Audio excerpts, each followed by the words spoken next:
Today we're going to be looking at the best wiring options for your 2015 GMC Acadia. So here on the end we're going to have our Tekonsha, which is going to give us a 4-pole flat trailer connector. The next to that we're going to have our Curt, which is also going to give us a 4-pole flat trailer connector. And then finally down here on the end, it's going to be another Tekonsha, but it's going to provide us with a 7-way RV style connector. Now all of these are going to work with a factory connector that's on our vehicle already. It's going to be a square plug, and this plug is going to be located on the passenger side up behind the muffler in between the body and the outer bumper. Now each one of our kits is going to come with all the relays and fuses you see here, as well as some zip ties. And even though we plug the wiring in, we're going to have to put some fuses and relays in underneath the hood in order to activate the wiring.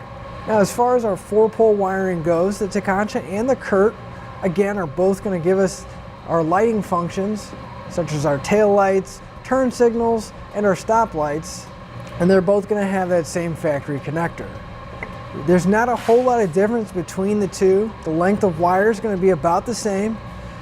The only major difference is the Tekonsha is going to have a built-in dust cap cover, whereas the Curt is going to be removable and replaceable. Now these are going to be good if your trailer already has a 4-pole flat trailer connector on it. We won't have to have any kind of an adapter or anything else. We'll just be able to plug it in.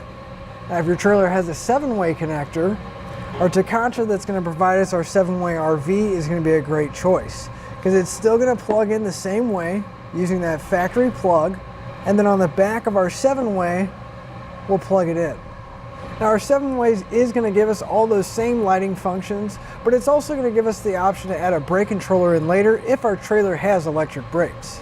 As far as power goes, all of our kits are going to have the same rating because they're going to use all the same fuses and relays that are going to go into our fuse box under the hood. What it's going to come down to is what kind of connector you have on your trailer. If you have a 4-pole flat, I would go with one of those. Now if you have a 7-way RV style, I would definitely go with the Tekonsha, or if you plan on adding a brake controller later on down the road. It's also going to matter if you have that factory connector at the back of your vehicle. If you are looking for a replacement style connector, we do have the 4-pole flat trailer connectors as well as the 7-way RV style available.